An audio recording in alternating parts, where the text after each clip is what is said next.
Bueno, estamos en hora, entonces si les parece vamos a comenzar para respetar el tiempo de todos. Nuevamente muchas gracias por entrar a este webinar de Medtronic que hemos preparado para ustedes. La agenda está diseñada para que termine exactamente en 1 hora, así todos pueden continuar con sus actividades. Queremos agradecer en forma especial al doctor Fabio Lucas del hospital de la Facultad de Medicina de ABC en San Pablo y al doctor Andrés Pinzón del Hospital San Ignacio de Bogotá, Colombia. Ellos dos serán los oradores en esta tarde y el tema va a ser fracturas desafiantes en la tibia proximal. Va a comenzar el doctor Pinzón con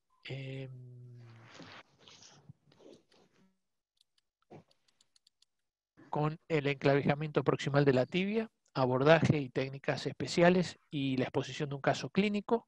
Y estén atentos porque vamos a hacer votación para que ustedes puedan participar con sus opiniones. Y a continuación el doctor Lucas va a tratar de fijaciones fracturas complejas del platillo tibial. Novamente agradecemos muito a nossos cirurgiões brasileiros por aguantar nosso espanhol. Es siempre un placer contar con vocês y pedimos al doctor Pinzón que hable despacio para que nuestros amigos brasileños puedan entender y al doctor Lucas fala devagar para nuestros amigos que falan español puedan comprender también. Les pedimos a todos que participen, que hagan las preguntas. Tenemos una parte que se llama preguntas y respuestas o Q&A, dependiendo cómo tengan su computador. Por favor, entonces, pongan sus preguntas ahí y los oradores las van a estar respondiendo y compartiendo con este foro para poder sacar conclusiones útiles para todos. No los entretengo más, le doy entonces la pantalla y el micrófono al doctor Andrés Pinzón. Doctor. Hola, buenas tardes. Muchas gracias por esta invitación. Es un tema muy interesante. Ahí ya están viendo mi pantalla. Sí, se ve bien. Perfecto. Entonces, vamos a empezar pues ya en forma. En este primer módulo vamos a hablar sobre el enclavijado de tibia proximal y en un segundo módulo el doctor Lucas va a hablar sobre fracturas de platillos tibiales para pues referirnos a fracturas de tibia proximal. Entonces, en este caso, pues vamos a hablar de enclavijamiento proximal de tibia y todas sus características. Cuando nos enfrentamos a una fractura de este estilo, esto pues es un caso en donde claramente es un enclavijamiento extremo que llamamos. ¿Será terquedad? ¿Es un gusto por sufrir? ¿O si es realmente mejor enclavijar o poner placa en estos casos? Entonces, pues vamos a ver las particularidades de este tipo de fracturas. ¿Cuáles son las fuerzas deformantes? ¿En qué tipos de abordajes existen? Y qué medidas adicionales podemos tener respecto al manejo de este tipo de fracturas. En las fracturas de, pues, un par de generalidades, las fracturas de tibia proximal son más o menos del 5 al 11% de la totalidad de las fracturas de tibia. No son muy frecuentes, pero claramente se ha descrito que hasta un 60% requieren algún tipo de ayuda adicional. ¿Para qué? Para mantener sobre todo el mal alineamiento, que es hasta el 60% después de estas fracturas. Cuando utilizamos clavos endomedulares. Cuando hablamos de fracturas de tercio medio o tercio distal, claramente baja este porcentaje. Entonces, pues, está demostrando que esta fractura de tibia proximal es un tipo de fractura especial. ¿Y por qué se da esto? Porque como en este gráfico vemos que el fémur, la tibia, perdón, en la diáfisis, pues tenemos una proporción de endomedular lo suficientemente ocupada por el clavo, mientras que en su tercio proximal, al ser una metáfisis tan ancha, pues vamos a tener problemas para que ese clavo estabilice el segmento proximal. Este es un un gráfico clásico del doctor Torneta, en donde nos muestra la zona segura en donde debemos enclavijar, donde debe ser el punto de entrada. Entonces, pues ahí podemos ver que es un poco más pues, lateral al eje de la tibia, ¿cierto? Este es el eje de la tibia, aquí está la zona segura, más o menos 9 milímetros respecto al eje de la tibia.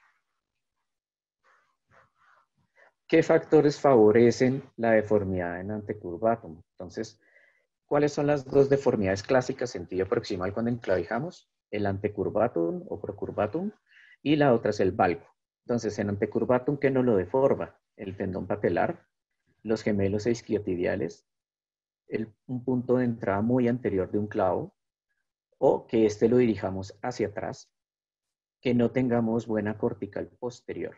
O la otra muy interesante es la curva de Herzog. ¿Qué es la curva de Herzog? Es la curva que tiene el clavo en esta zona y sabemos que esa curva no debe ir distal al foco de fractura, porque cuando la enclavijamos produce esta traslación anterior que se llama efecto en cuña o efecto en Z. Por lo tanto, debemos conocer nuestros implantes para ver que tengan un diseño que tenga una curva de Herzog bien proximal al foco de fractura y tratar de evitar esta deformidad. En valgo, ¿qué cosas pueden deformarnos en valgo? Las fracturas de tibia proximal, la pata de ganso, tracciona, los músculos del compartimento anterior de la pierna también nos ayudan a deformar en valgo, el tibial anterior y demás, que entremos muy mediales con el clavo o que dirijamos el clavo con en una dirección hacia lateral. Entonces, esto nos va a favorecer el valgo. Este es un ejemplo en donde podemos ver cómo el clavo está entrando en este caso medial a la izquierda y acá muy anterior. Entonces, cuando entra muy medial, al momento de enclavijar nos causa el valgo y cuando estamos entrando muy anteriores nos causa la deformidad en antecurvatum. ¿Qué abordajes entonces podemos tener? Existen pues el convencional, infrapatelar, que puede ser parapatelar interno, transpatelar y con rodilla flejada a 90 grados. Y los extendidos son estos tres, pues básicamente estos tres, el abordaje de Torneta, el suprapatelar y el tipo Horvitz. En este gráfico, este artículo se los recomiendo, es muy bonito, es una técnica quirúrgica por pues, personas muy conocidas, Moshe, Mayer y demás. Entonces, estos gráficos son de ese artículo. Este es el abordaje de Horvitz para patelar interno. Este se hace extendido. Este es el abordaje de suprapatelar arriba en el tendón cuadricipital y este es el abordaje convencional. Entonces, ¿qué ventajas tienen los abordajes convencionales infrapatelares? Pues que no requiere ningún instrumental especial. Es el abordaje clásico que todos conocemos y que tenemos diferentes tipos de entrada, ya sea para patelar interno o transpatelar. Pero ¿qué desventajas hay? Si nosotros vemos aquí la fractura, la línea roja, y ponemos la guía ¿hacia dónde va? Hacia el techo. ¿Y a quién no le ha pasado que esa guía contamina la lámpara, contamina la cabeza de un colega, contamina la cabeza de las personas que nos están ayudando? Y adicionalmente, la pierna está apoyada en la camilla y se está moviendo para lado y lado. Entonces, esto dificulta la reducción. Y pues la fluoroscopia también hay que ponerla en una posición oblicua para poder ver bien. Entonces, el semiextendido nos quita sus problemas. Neutraliza las fuerzas deformantes, ingresa por encima de la patela, pero ¿qué pasa? Que requiere instrumental especial, porque tenemos que pasar a través de la patela, entre la patela y fémur, y pues obviamente vamos a pasar por acá fresas y demás, y el clavo, entonces tenemos que proteger el cartílago. Este es un ejemplo nuestro. Yo tiendo a hacer el abordaje un poco más lateral porque eso ayuda a poner mejor la guía. Esto es para mostrar que la literatura soporta los clavos suprapatelares en el momento. Ya sabemos que no causan necrosis del cartílago y si favorecen, disminuyen el tiempo quirúrgico, disminuyen el mal alineamiento, el tiempo de fluoroscopio y, interesantemente, disminuyen el dolor anterior de rodilla. Ya todos los metaanálisis del 2019 y del 2018 han mostrado esto. El abordaje de Torneta es un abordaje clásico del 96, pero en este caso se hace una artrotomía formal y se pone el clavo, la guía y demás a través de la tróclea. Entonces la tróclea del fémur sirve como canal y pues tiene esas desventajas que estamos abriendo. El abordaje Horvitz, que es el que estoy utilizando actualmente, es un abordaje en donde yo miro la rótula Este es un abordaje extendido. Miro la rótula hacia dónde se mueve más, si hacia adelante, si hacia medial o hacia lateral. Y si se mueve más hacia medial, hago el abordaje lateral. Si se mueve más hacia lateral, hago el abordaje medial. No necesito ningún instrumental especial y pues no estoy entrando a la rodilla, a la articulación como tal. Se puede liberar el retináculo, pero pues no libero la sinovia, por lo tanto no es intraarticular. Estas son las cicatrices que quedan de una paciente, por ejemplo, nuestra, un abordaje parapatelar medial. Estas son las imágenes que uno encuentra, pues, ve para hacer este tipo de abordaje, no necesitamos instrumental especial. Este es el seguimiento a largo tiempo, donde muestra que tiene buenas escalas de dolor. Ahora, respecto a técnicas especiales que podemos utilizar, tornillos poste. ¿Por qué? Porque es un segmento ancho, como hablábamos previamente, y esos tornillos poste, ¿qué nos van a hacer? A bloquear el movimiento de ese segmento próximo. Por ejemplo, aquí ven cómo los tornillos nos sirven para colocar, para mantener el fragmento que esté inestable en su posición. Las tácticas clásicas, ¿cuáles son? Poner los tornillos en la concavidad de la deformidad o también decimos poner el tornillo donde no queremos que vaya el clavo. Este es otro artículo, se los recomiendo. En este artículo simplemente lo que se hace es trazar una línea como va el trazo con el eje del fémur y los tornillos postes se colocan en los ángulos agudos. Entonces esa es otra técnica que también se utiliza y ustedes pueden ver los tornillos poste cómo se colocan. Este es un ejemplo, un caso nuestro, una fractura de tibia proximal, entonces un poco desplazada. Hacemos el enclavijamiento y ustedes pueden ver acá cómo se campanea el segmento proximal. Entonces, ¿qué tenemos que hacer? Sacar el clavo, ponemos un tornillo poste, ponemos la guía y fresamos nuevamente, importantísimo. Fresamos, pasamos el clavo y corregimos la deformidad. Entonces, este es el resultado. También podemos poner en tornillos distales. Otras tácticas, una placa temporal, una placa DSP que se puede poner de 3.5 y generalmente se utiliza en fracturas abiertas. No es una técnica tan utilizada, pero es otra de las que se puede utilizar y generalmente se retira. Estos son seguimientos en donde muestran que hay poco mal alineamiento después de la postura de esta. Otras técnicas, un clamp, pinzas percutáneas para mantener el hueso en su posición, tener mucho cuidado con la parte posterior de la tibia cuando pongamos las pinzas, pues porque por ahí pasa todo lo caro y bueno. Un distractor femoral también lo podemos utilizar para distraer la fractura, mantenernos la reducción y pues el solo distractor también puede corregir. Este es otro ejemplo de un colega, una fractura horrorosa de tibia proximal, en donde pues, ¿qué vemos? Este es el enclavijamiento. Aquí vemos cómo el distractor femoral está colocado en su posición. Sin embargo, la sobreextracción también del distractor nos puede jugar malas pasadas. ¿Cómo se puede ayudar a corregir? Con otra vez tornillo de poste y este nos va a mantener el clavo en su posición. Sin embargo, pues son fracturas, como saben, muy retadoras, un fragmento intermedio muy inestable, a cual tenemos una muy buena alineación del eje de la extremidad y pues el segmento después miraremos que si requiere algún procedimiento adicional, que no es extraño en este tipo de fracturas que requiramos injertos o procedimientos adicionales en un futuro.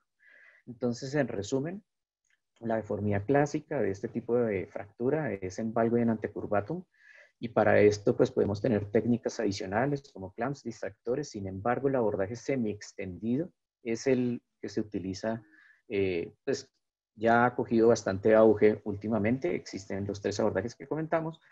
Los tornillos poste generalmente son muy buena herramienta en este tipo de casos. Y pues todo se resume a conocer la anatomía, conocer las fuerzas deformantes y tener una técnica pues, de cirugía muy depurada. Esto era lo que les quería compartir respecto a la teoría. Hola Andrés, buenas tardes aquí de Doctor nuevo. Lucas, ¿qué tal? ¿Cómo está? Yo quería invitar a todos, disculpe con el portuñol, pero invitar para hacer las preguntas. Y yo quería empezar con una, porque se mostró algunas, en portugués, algumas opções para de via suprapatelar. Então, via suprapatelar, para patelar medial e para patelar lateral. Sua preferência, qual que é? Pues a ver, yo el torneta realmente nunca lo utilicé. está escrito, es un abordaje del 96, es clásico. Después empezó el suprapatelar, es un excelente abordaje siempre y cuando se tenga el instrumental. La idea es no improvisar instrumental, que a veces sucede eso, y claramente debemos tener camisas largas, deben ser guías olivadas más largas, porque pues vamos a tener problemas el no tenerlo. En este momento estoy utilizando el parapatelar interno sin hacer artrotomía. ¿Por qué? Porque tengo la facilidad de escoger el abordaje convencional infrapatelar o ese porque no necesito instrumental especial. Y pues en principio no estoy presionando el cartílago. Igualmente, como está demostrado, el suprapatelar no trae problemas para el cartílago así. A veces los cirujanos de rodilla nos pelean. Pero en general sí. En este momento estoy utilizando el parapatelar interno. Todos mis colegas usan suprapatelar. Y parapatelar interno, solamente para las fracturas proximales o también para las diafisárias? A todas. A todas. Sí. Até mesmo para las diafisárias, cuando se empieza a hacer, mucho mejor. Sí, realmente la facilidad de tener una pierna en extensión, porque simplemente... Pero a todas las fracturas en general las estoy aplicando este mismo abordaje. Es mucho más cómodo para uno, no estoy sufriendo con las guías, no estoy peleando que el fluoroscopio me lo angule, no, en este caso pues es más sencillo. Entonces, realmente estoy enamorado en este momento con ese abordaje. Tenemos acá una pregunta. Sí. Que ya, doctor yo también Lucas, tuve escrito. Sí, sí. Antes de avanzar, ¿y usted qué hace? Claro. Yo concordo, sí, sí. Yo concordo que para suprapatelar necesita, y ya tentei fazer sem um instrumental adequado. E tem muito risco para cartilagem. Um riesgo para cartílago muito grande. Okay. Então, eu acho que é melhor, se você não tem o material, a via tradicional infrapatelar mesmo. Agora, essa pergunta que foi enviada no chat, eu disse que eu iria fazer. Que, olá, buenas tardes, en fracturas bastante aproximadas con las conminutas que muestro, ¿cuál es a ventaja de los clavos a una placa MIPO? Y no solo hablo de lo apoyo precoz. Entonces, yo ya tengo escrito acá que cuál es la principal indicación para hacer un clavo o una placa. ¿Por qué no una placa técnica MIPO con lo mismo principio? ¿Cuándo usted tiene una preferencia para hacer a placa o clavo? Realmente, pues les cuento, yo soy un poco terco, como les puse en la primera diapositiva, entonces, mientras pueda poner un clavo, pues por lo que hablaban de la parte biomecánica, de compartir carga y poner un apoyo precoz, básicamente con eso. Claramente tengo que conocer el implante, entonces si no tengo el implante adecuado, o definitivamente es una fractura que va a comprometer la distancia entre los bloqueos y el clavo, los bloqueos y el foco de fractura, utilizo placa. No tengo otra diferencia, siempre y cuando, pues, los clavos técnicamente pueden ser más demandantes en este tipo de fracturas. Una placa puede deslizarse, también es biológica, también se puede apoyar precozmente. De pronto el ambiente que no pondría a apoyar tan precoz es si hay muchísima conminución en una placa. En el clavo puedo estar un poco más confiado en el apoyo más temprano. Pero pues realmente esa es la diferencia. Antes que Boris pergunte para mim, eu faço como uma conta. Se no meu clavo eu vou ter que pôr 2 parafusos, 2 tornilhos de poler, mas 3 para mim melhor uma placa com 5 tornilhos. Então, diferença. Agora, o oposto, quando quase sempre indico um clavo, uma haste para fratura proximal, é quando tem, como aquele caso que você mostrou, um componente para diáfise. Então, quando tem extensão para diáfise. Então, eu acho que essa talvez seja uma opção. Agora você tem um caso para mostrar, né? Sim. Ok. Vamos começar o caso e podem continuar mandando perguntas, que aí no final temos mais um tempo para perguntas. Vale. Entonces vamos a seguir con el caso clínico.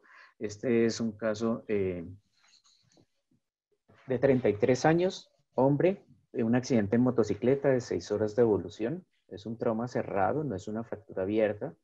No tiene lesión neurovascular. Toda la parte vascular y nerviosa está bien, no tiene ninguna comorbilidad asociada, es un hombre joven y presenta esta fractura.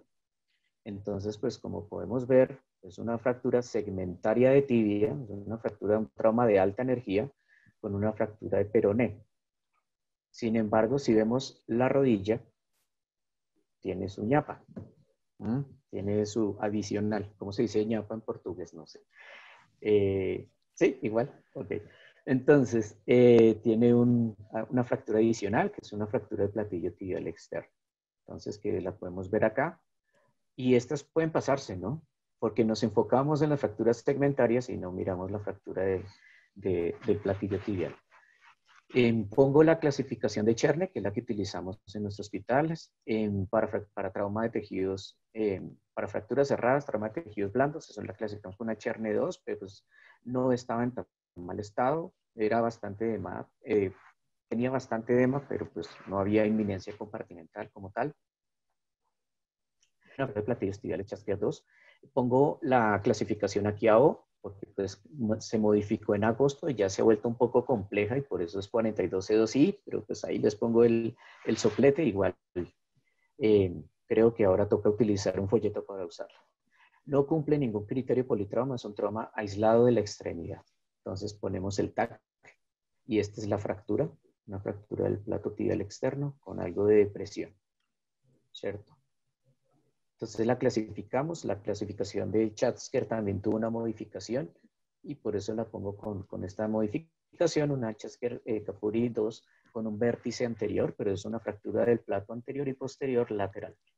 Entonces, pues este es el gráfico para recordar que hablamos de una fractura que compromete la parte anterior y posterior del plato lateral, pero su vértice sale hacia adelante. Entonces, teniendo esto en cuenta y viendo las imágenes del TAC, quisiera poner la primera pregunta.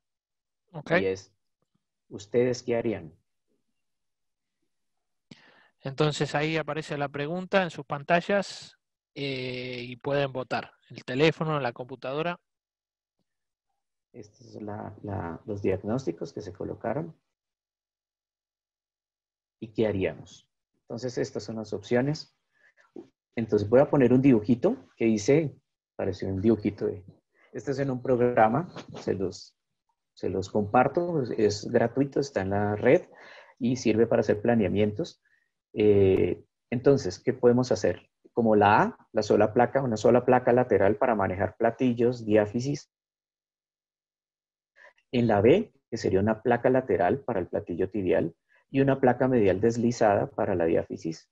En la C, un clavo con placa, o sea, poner placa y clavo. También podríamos discutir cuál primero, pero en este caso vamos a hablar solo de eso. En la 4, todo hacerlo con el clavo, esa es temeraria, fijar los platillos tibiales y todo con los bloqueos del clavo, esta es otra opción. Y la 5, para quien le guste los tutores, como a mí también me encantan, un fijador externo híbrido. Entonces, esas son las opciones. Está votando, le damos un minutito más. Gracias por participar. 42 participantes. Bien. 52, 55, mostramos. Ok. Estas son las opciones. Esta claramente es una fractura técnicamente demandante. Ahí van los resultados, doctor, ¿eh? Vale. Y no hay una respuesta única, dogmática. Entonces, Ahí está. estamos viendo el 54% utilizarían placa anatómica de tibia proximal con clavo. Es la C. Ok, súper. Otros utilizarían el 16 y el 16, están empatados, los dos primeros con placas. Perfecto. Con técnicas biológicas para la diáfisis. Ok, listo. El tutor, poca. Hay otros amantes del tutor, doctor. Sí, sí, sí. No está solo. Y esta es la segunda pregunta. En caso de que, como hemos visto, que eligieron clavo endomedular, ¿qué tipo de abordaje utilizarían? Puesto que estamos hablando de una fractura de tibia proximal, la parte segmentaria, no estamos hablando del platillo tibial. Creo que estaríamos todos de acuerdo en que el platillo, si lo vamos a hacer con placa, pues vamos a abordarlo, vamos a exponer, vamos a levantar y a poner. Pero ahora, si van a poner solo clavo, también habría que levantar el clavo. Pero en este caso, si van a colocar clavo, que como veo buena parte del auditorio escogió, ¿qué tipo de abordaje escogería? Los dos primeras opciones, entonces el convencional, pero uno parapatelar interno, el otro transpatelar. Y en los semiextendidos está el suprapatelar, el torneta o el Corbitz, que es el que estaba explicando, que puede ser parapatelar interno o externo.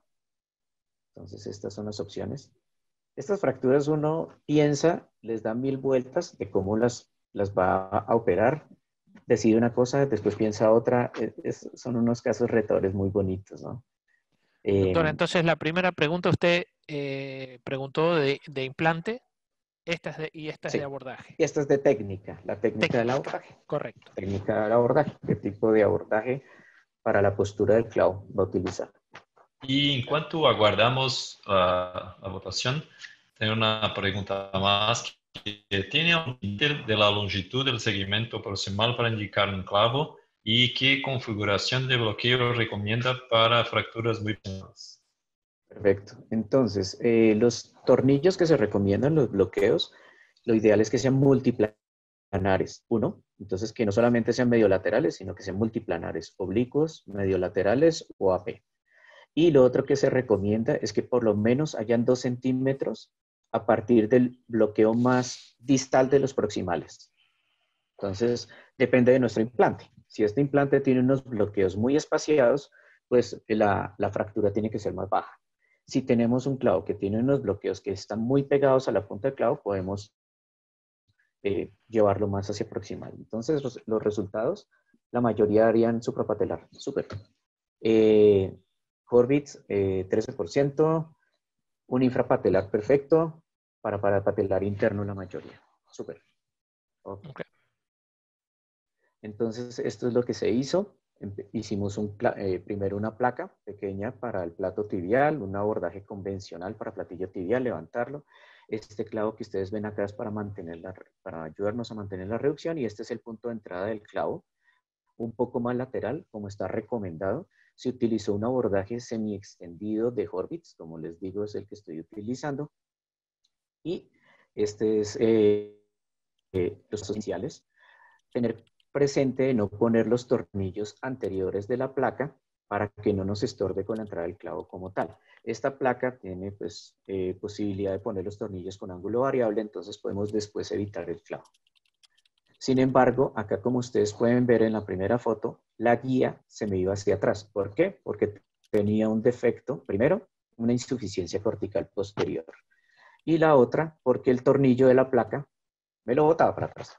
Entonces, ¿qué decidimos? Quitar ese tornillo y angular la guía. Entonces, ya con eso, ¿qué podíamos hacer? Pues poder enclavijar. Aquí, mi supermano corrigiendo el varo, el dedo ahí irradiándose. No hagan, tratar de no irradiarse tanto. Cada vez nos irradiamos más y no debería ser así. Entonces, en el enclavijamiento, y aquí, pues, el enclavijamiento del segmento distal, ¿cierto? Sin embargo, a pesar de de tener sistema extendido y de abordaje extendido, miren lo que pasa aquí a la derecha. La temida deformidad en antecurvatum. ¿Qué hacemos? Tercera pregunta. Quitamos el clavo y ponemos una placa larga como la primera opción. La segunda opción, sacamos el clavo y ponemos una placa medial de fisaria, y pues manejamos el platillo también con otra placa. Sacamos el clavo, reposicionamos la guía, ponemos un tornillo poste y nuevamente el clavo endomedular. Es como bastante laborioso. Una tercera opción, lo dejamos así. El clavo tiene una deformidad que puede ser más o menos tolerada ortopédicamente. En este caso, lo dejamos así, ponemos los bloques del clavo y terminamos. O la última, la bien consabida, llamada un amigo. Entonces, pues tenemos estas opciones. que lamentablemente esto nos ocurre, ¿no? Y es lo que menos queremos que nos ocurra. O sea, estamos trabajándole muchísimo a las fuerzas deformantes, la tenemos controlada durante la reducción con lo que hayamos utilizado. Y en el momento de la aplicación del clavo, el clavo nos causa la deformidad. Entonces, esto es un problema que no nos deja de ocurrir. Entonces, el 71% de los participantes sacan el clavo, reposicionan la guía, el tornillo Poller y el clavando modular. Bueno, existe una segunda opción, extraer el clavo y manejarlo con placas. Perfecto. Entonces, acá no hay ninguna verdad absoluta, pero la mayoría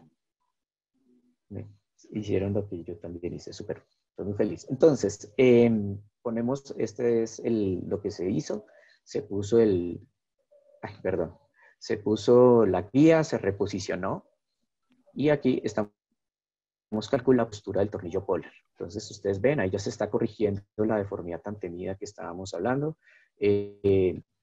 Y pues hacemos los bloqueos distales.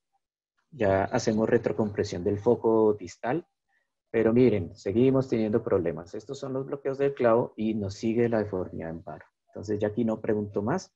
Seguimos. Otra vez mi mano, pero del otro lado. Quitamos los bloqueos del clavo, corregimos la deformidad y pusimos dos nuevos bloqueos adicionales, que son los morados.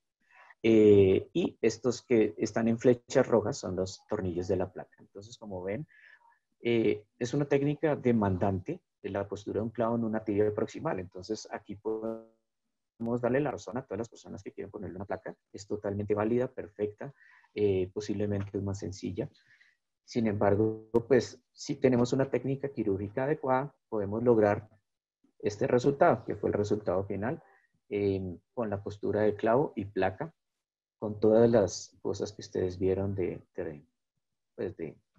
tuvimos que utilizar para poder mantener. Este es el control del mes y pues por la pandemia este paciente no ha vuelto, porque este es un caso relativamente reciente. Entonces, ahí vamos. No sé si requiere un procedimiento adicional en este punto, pero por lo pronto el resultado pues lo consideramos adecuado. Eso es. Entonces, pues no olvidar todas las herramientas que utilizamos, sin embargo, pues cualquiera de estas se puede quedar corta y tenemos que, por favor, tratar de corregir lo mayor posible el mal alineamiento en tibia proximal. Eso era todo. Me gostou muito o caso e você pode ver a dificuldade da fixação da tíbia proximal com clavos. Né? E no seu planejamento já tinha pensado em passar todos esses parafusos Poller em seu planejo? Já tinha como dibujo com para fazer todos os tornillos de Poller? Perdón, no escuché la última parte. Se no seu planejamento pré-operatório já tinha planejado para os tornillos de Poller para fixación. Pues mire, realmente siempre debe planearse y se deben colocar antes de poner la guía. Pero cuando uno ya ha hecho algunas de estas, se confía y dice, no, yo lo voy a lograr mantener, yo lo voy a poner en su sitio y ponga el clavo y, oh, sorpresa, no pudo hacerlo. Lo ideal es planear los Poller, calcular el sitio en donde se van a poner y ponerlos desde el principio. Eso es lo ideal. Ahora que uno lo haga, a veces pues, no ocurre tanto.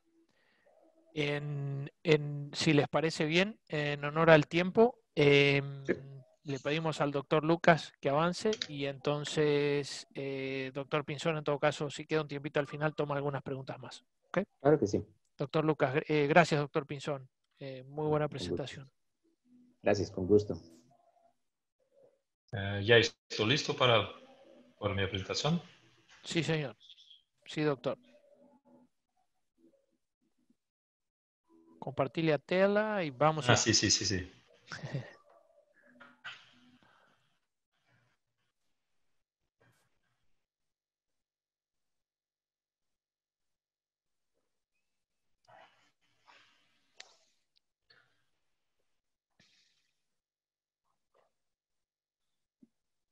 Perfeito. Estamos olhando já. Sim. Então, graças, obrigado de novo pela invitação. Aqui eu vou falar um pouco da fixação das fraturas de planalto com as placas.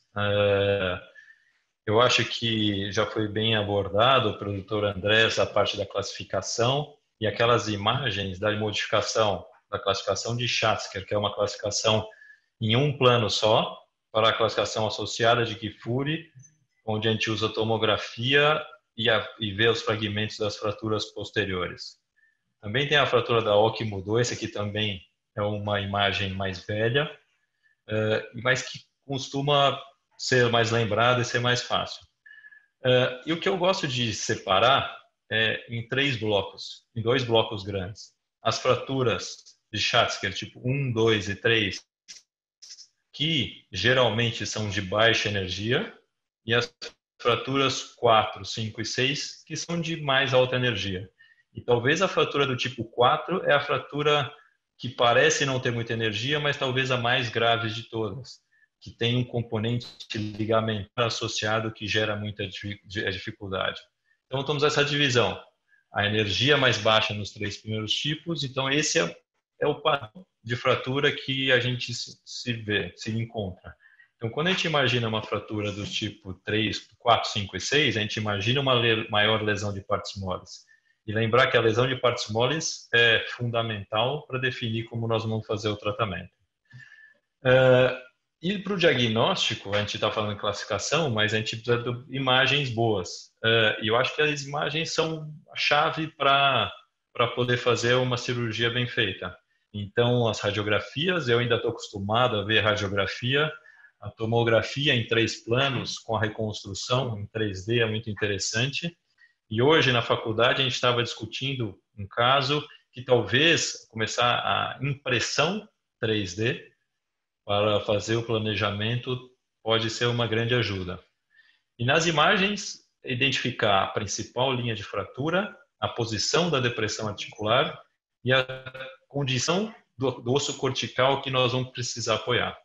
Aqui imagens da tomografia, a reconstrução e a corte axial. Lembrando que é muito frequente lesões associadas. Aqui a gente fala lesão associada meniscal, que estão mais frequentes quando o quanto tem de depressão é mais que 1 centímetro, e além das lesões ligamentares que também são possíveis. Então aqui um exemplo de uma cirurgia onde a gente vê nessas linhas de sutura o menisco que estava rompido sendo fixado, sendo segurado.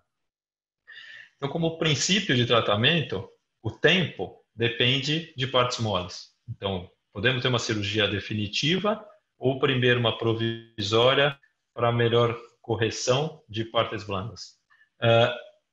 Diminuir o tempo de fixação vai depender da condição de partes moles.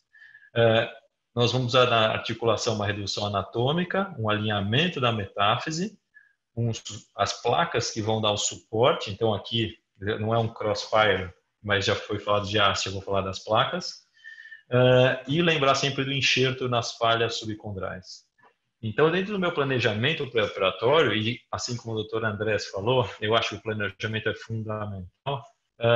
Pensar na via de acesso, aonde se eu vou ver meu menisco ou não, como eu vou fazer a redução e como eu vou fazer a fixação da articulação, e qual é o traço que precisa de suporte, que precisa de placa.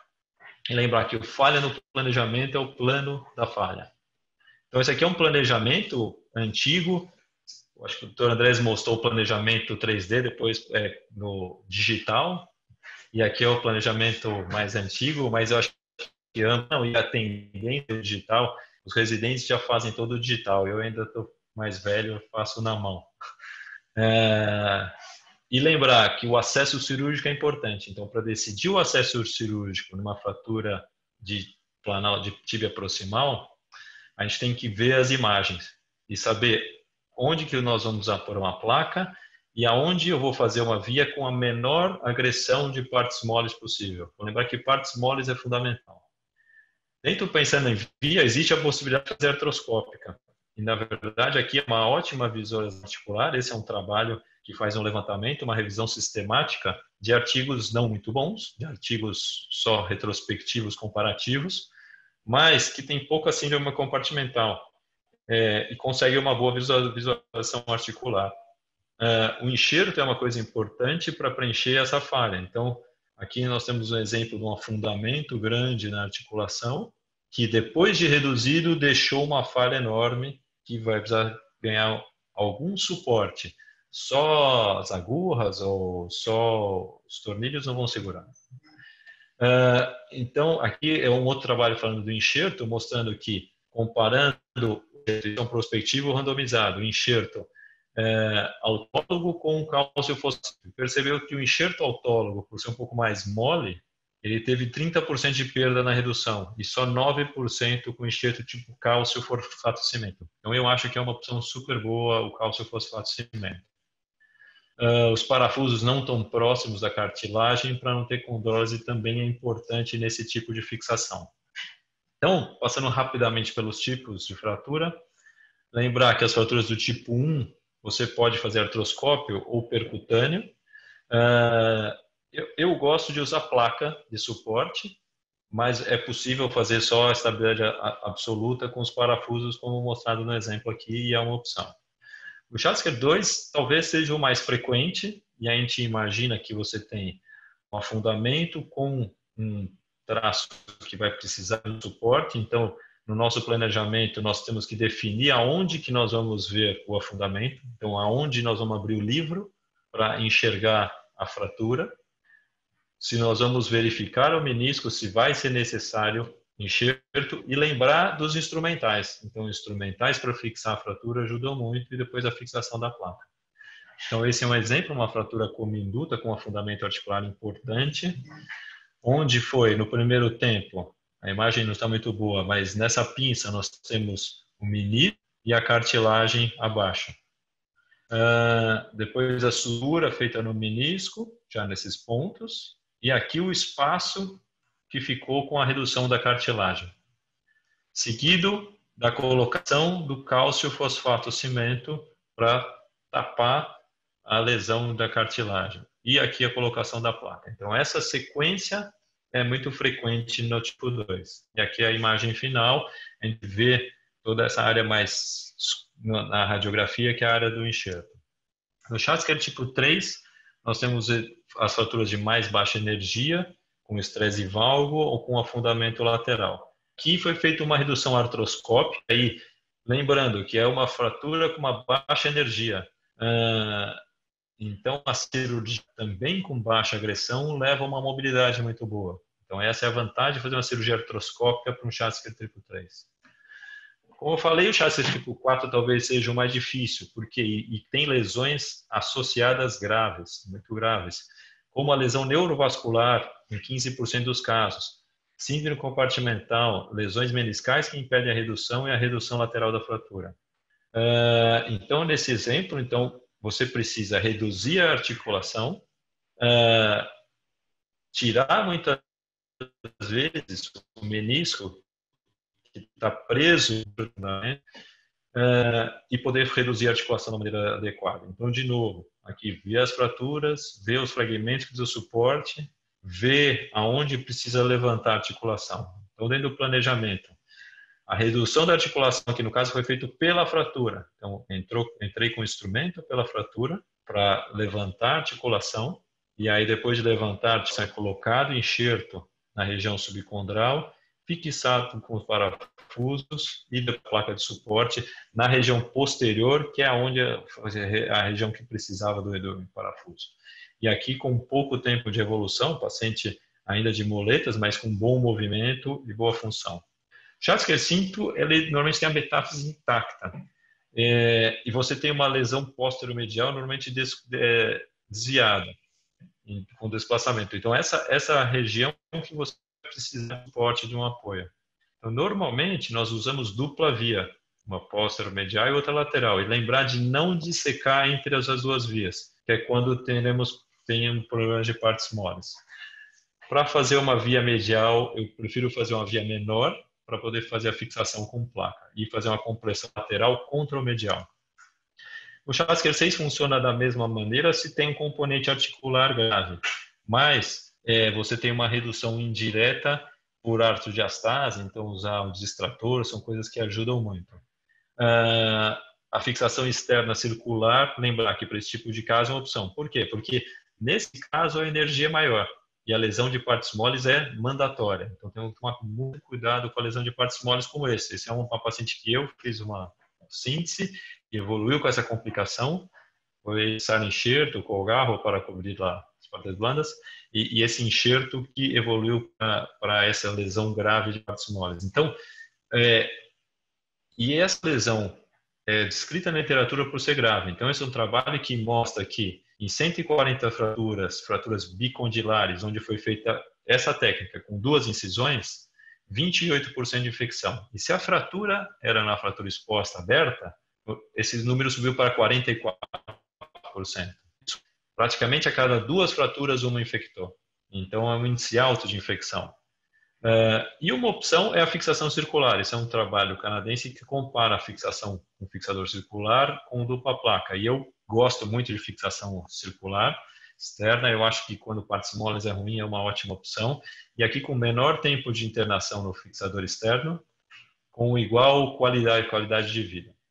Então aqui um exemplo, uma fratura de uma paciente mais idosa que foi deixado na tala, sem fixação na urgência e evoluiu com partes moles, uma lesão grande de partes moles.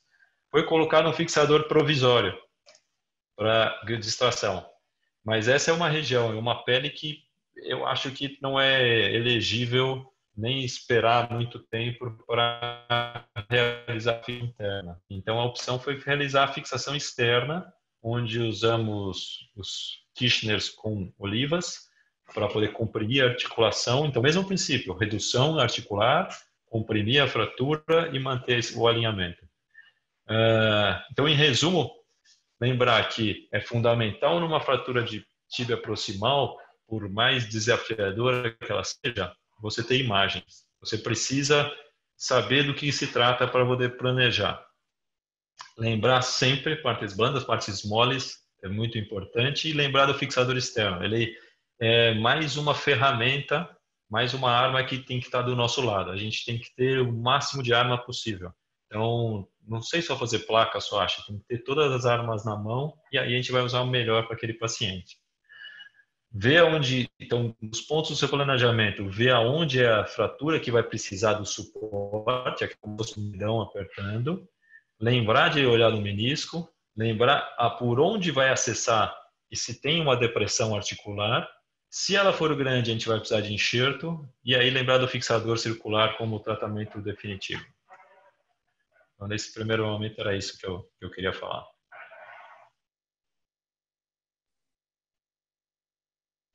Vale, doctor Lucas, muchas gracias. Muy interesante. Quería hacerle un par de preguntas. ¿En qué casos usted indicaría artroscopia? ¿En qué tipo de fracturas? Para mim, a artroscopia quase só para tipo 3. A artroscopia para tipo 3, eu gosto, eu faço também cirurgia de artroscopia. Você pode usar o guia para a reconstrução do cruzado anterior. E esse guia você pode pôr direto na do afundamento e fazer a redução por esse guia e por essa mesma região. E aí no tipo 3 eu acho que se você tiver enxerto com cálcio, fosfato e cimento vai ajudar bastante também. Então eu acho que é uma boa opção. ¿Ahí también se ayuda con el fluoroscopio? ¿O solamente se basa en la imagen de fluoroscopio? Não, também com fluoroscópio. Eu acho que precisa dos dois. Eu acho que do fluoroscópio e precisa e também precisa da imagem do fluoroscópio e da artroscopia, dos dois. Vale. Me gusta mucho la opción de la fijación externa, como en el caso que mostró. Es perfecta. Y si uno revisa la literatura, los fijadores no van tan mal como uno creería. O sea, los fijadores tienen muy buena movilidad. Esta es una zona que no tiene tanto problema de consolidación, entonces consolidan bastante bien. Y imagínense toda esa cantidad de flictenas, ¿hasta cuándo lo podríamos operar? Entonces se disminuye el tiempo de hospitalización también. Es una gran opción. Otra pregunta respecto a abordajes posteriores. ¿Los utilizan? No. ¿Qué opciones? ¿Dobles abordajes posteriores? eu acho que o caso vai falar um pouco disso depois. Ah, bueno, Então adelante. vamos esperar para o caso. Vale, perfecto. Eu não sei se já estamos em tempo por caso já, então. Sí. Estamos en tiempo, doctor, ¿sabe? Podemos seguir, no hay problema. Nada, ¿sabe? Vamos, y si hay algún ajuste, pues lo hacemos en la marcha. No hay problema, Sim. adelante. Então, na Faculdade de Medicina do ABC, aqui no Brasil, às vezes existe uma separação de trauma e fixador externo. No Brasil, eu não sei, eu sei que é muita pediátrica também faz fixador externo e reconstrução. Aqui a gente trabalha junto. Eu acho que tem que trabalhar as duas coisas juntas, por isso que estamos juntos nessa parte. Então, é um paciente de 40 anos que teve uma queda de 3,5 metros no dia 1º de janeiro, dia de festa. Ele não tinha comorbidades, mas era usuário de cocaína e tinha usado nesse dia. Eu trabalho no hospital que muitos casos vêm encaminhados. Então, é um hospital terciário e esse paciente demorou alguns dias para chegar no meu hospital. E chegou com essa condição de partes moles. Com edema 2 cruzes em 4, sem alteração neurovascular. E o que acontece para a gente é que os anestesistas não fazem a anestesia se a gente não tem pelo menos 10 a 15 dias sem o uso da cocaína. Então, esse paciente tem que ficar internado, aguardando que se passe o tempo para ter uma segurança para fazer a anestesia. Então, quando fomos operar, já tinha muito tempo. Então, o caso é essa imagem clínica e essa imagem radiográfica. Então, como eu tinha falado, então essa é uma radiografia de uma imagem um pouco diferente dessa fratura. E eu queria, então, a gente daí fez a pesquisa da tomografia. Então, aqui eu vou passar para vocês devagar os cortes tomográficos.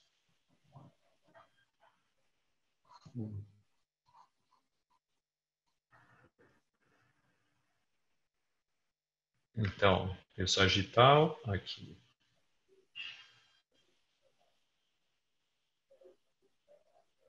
E o que chama atenção, chama muita atenção, é a subluxação medial.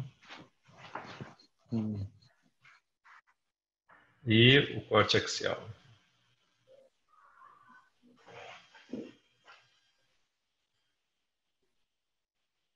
Como o tema eram fraturas desafiadoras ou fraturas difíceis da tíbia proximal, essa aqui foi julgada uma fratura difícil para começar o ano em janeiro, e aqui a reconstrução 3D.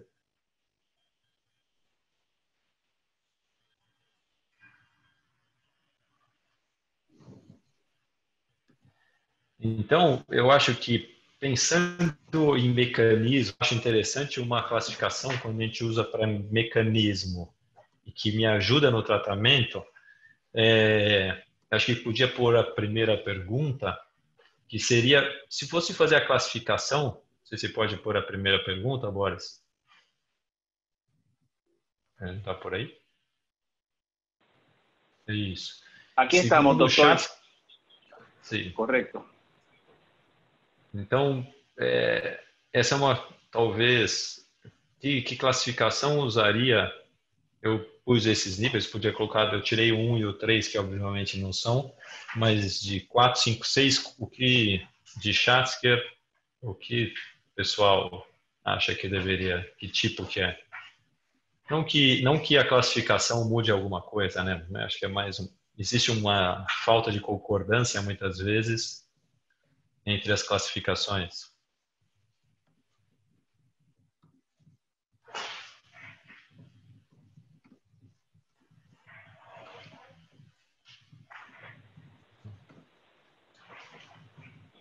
E aí, vamos por 30 sí, hay 32, 35 contestaciones por ahora. Sí. Vamos, si puede vamos ya a ver si... seguir pelo dictado de la hora. Clayton, sí, cerramos ya, por favor. Então tem uma diferença entre 2 e 4, e eu entendo que essa é um empate técnico entre 2 e 4, que essa é uma cirurgia, essa é uma fratura que parece com o tipo 2, só que ela é luxada com o tipo 4, mas o tipo 4 é uma luxação para lateral, não medial. Então, na literatura, então a gente falou um pouco das classificações, e eu não quero voltar nisso, mas lembrar que esse é um artigo no jornal chinês que fala como uma fratura de platô sem classificação, que é um tipo 4 reverso. É um artigo de 2018, que não é antigo, e fala que não achou antes uma descrição desse tipo de fratura na literatura, e ele teve um caso, que foi um caso principalmente trauma de alta energia, que considerou um 4 reverso. E aí tem a dificuldade da abordagem. Então ele mostra o caso, e se você olhar, realmente é muito parecido o caso. E aí a vantagem dele que foi colocado um fixador externo na urgência, que para o meu caso acho que foi um problema.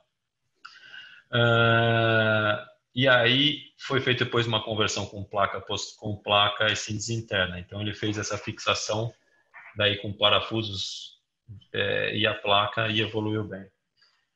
Então eu gosto muito quando tem um caso, a maioria dos casos, enumerar os problemas para saber como eu vou resolver cada problema. Então, um primeiro problema seria uma subluxação medial. Então, nesse caso, tem uma lesão ligamentar óbvia que é muito difícil.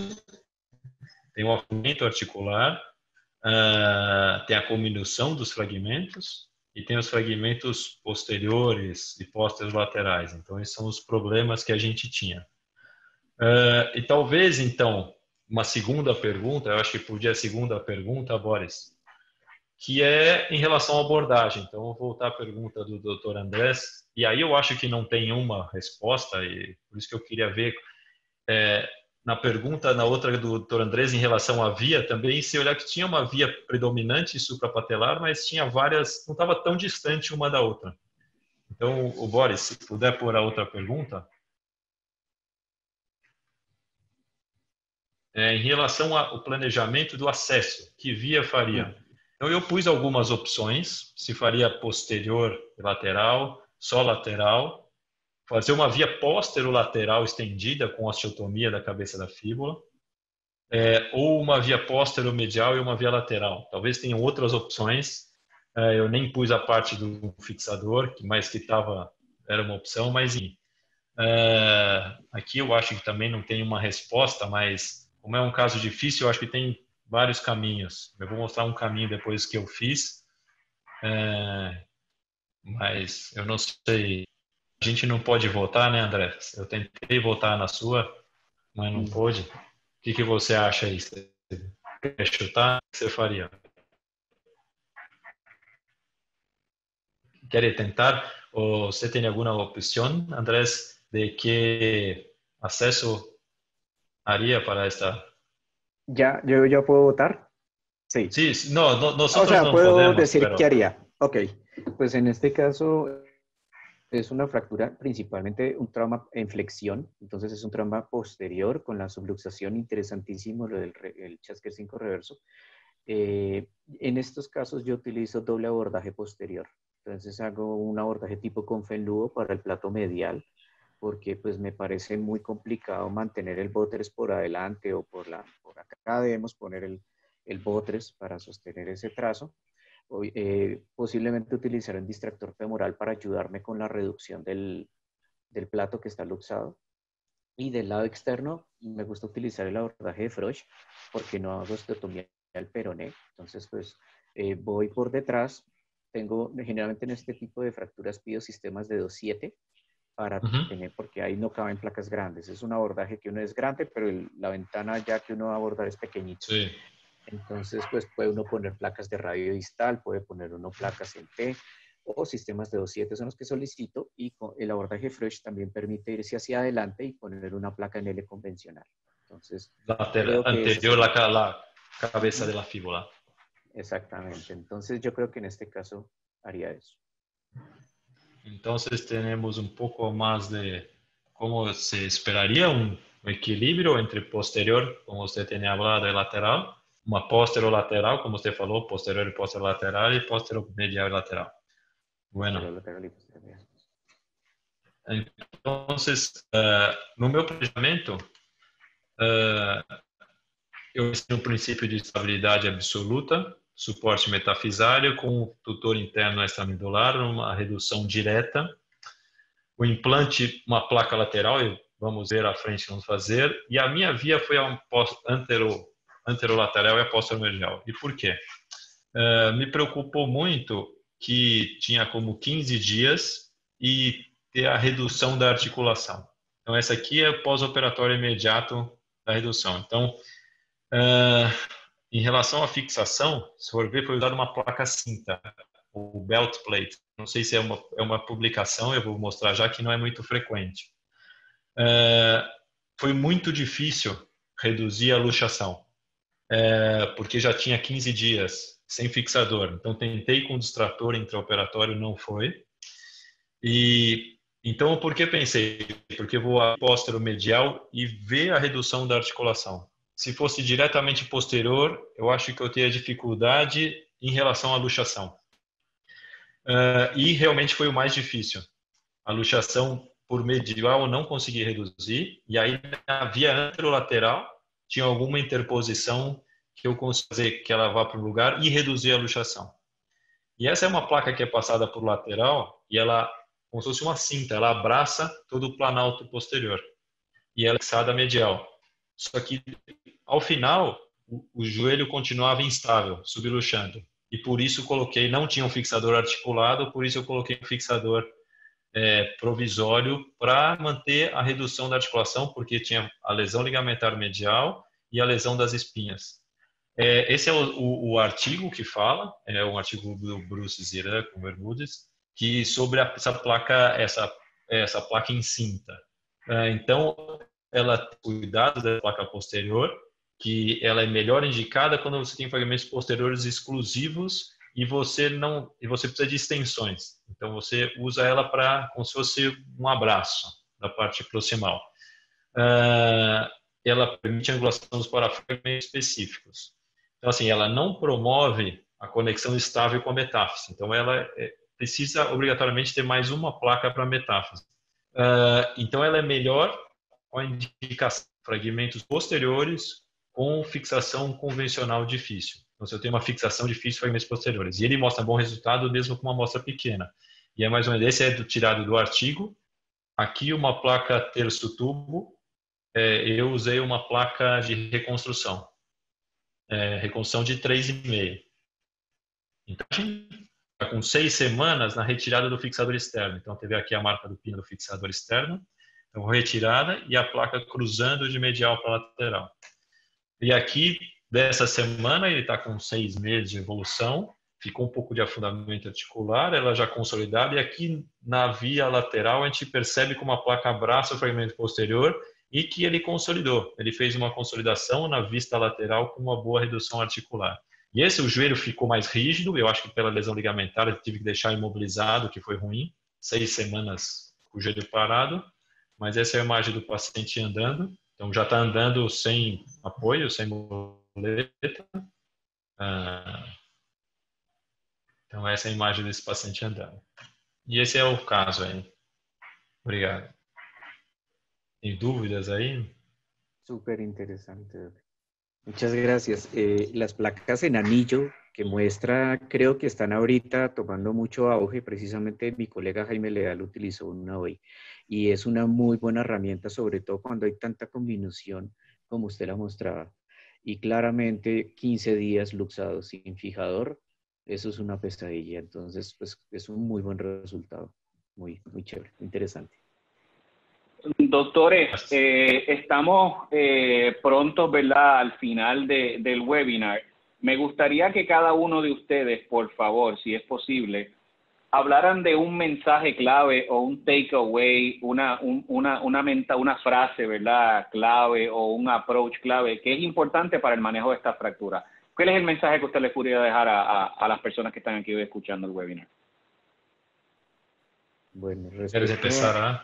Bueno, vale, respecto a mi tema y a lo que estaba hablando, que por favor cuando entremos a enclavijar una tibia proximal, no es un clavito cualquiera. Ese es el mensaje. No es entrar, no es el clavo normalito, no es el clavo que vamos a hacer en 40 minutos. Es un clavo que tiene que ser planeado, que debemos tener muchas herramientas adicionales y que posiblemente va a requerir de toda nuestra destreza quirúrgica. Entonces, por favor, nunca subestimar una fractura de tibia proximal.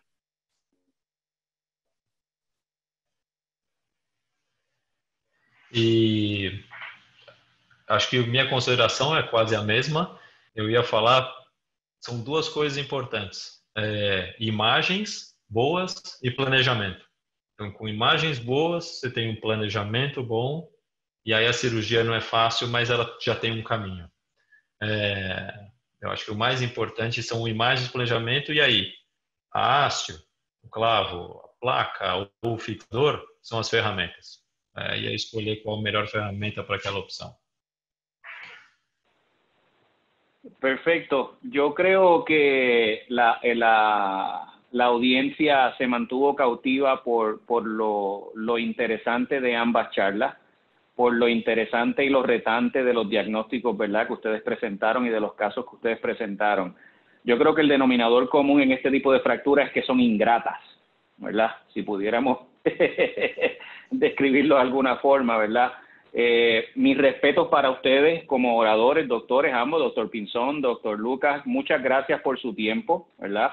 Gracias a cada una de las personas que se conectaron aquí hoy, a los médicos, ¿verdad?, que estaban interesados en el tema. Gracias al equipo de Medtronic por el apoyo, ¿verdad?, tras bastidores, que es súper importante para mantener este tipo de foro y el enfoque en este tipo de plataformas. Para mí es un honor haber estado aquí. Gracias nuevamente, ¿verdad?, a cada uno de ustedes. Gracias a cada una de las personas, ¿verdad?, que estuvieron presentes. Vamos a continuar con este tipo de foros, vamos a continuar con este tipo de webinars. A través de nuestros representantes de venta nos acercaremos a ustedes, cada uno, ¿verdad?, de los asistentes hoy, para continuar este tipo de cápsulas y este tipo de webinars. Nuevamente, mis respetos a cada uno de los oradores. Muchas gracias, ¿verdad? Y nos vemos en la próxima. Agradecido. Gracias, buenas noches. Muchas gracias. Gracias Buenas noches. Por todo. Buenas noches. Muy chévere. Chao. Gracias. Hasta luego. Súper. Chao. Chao.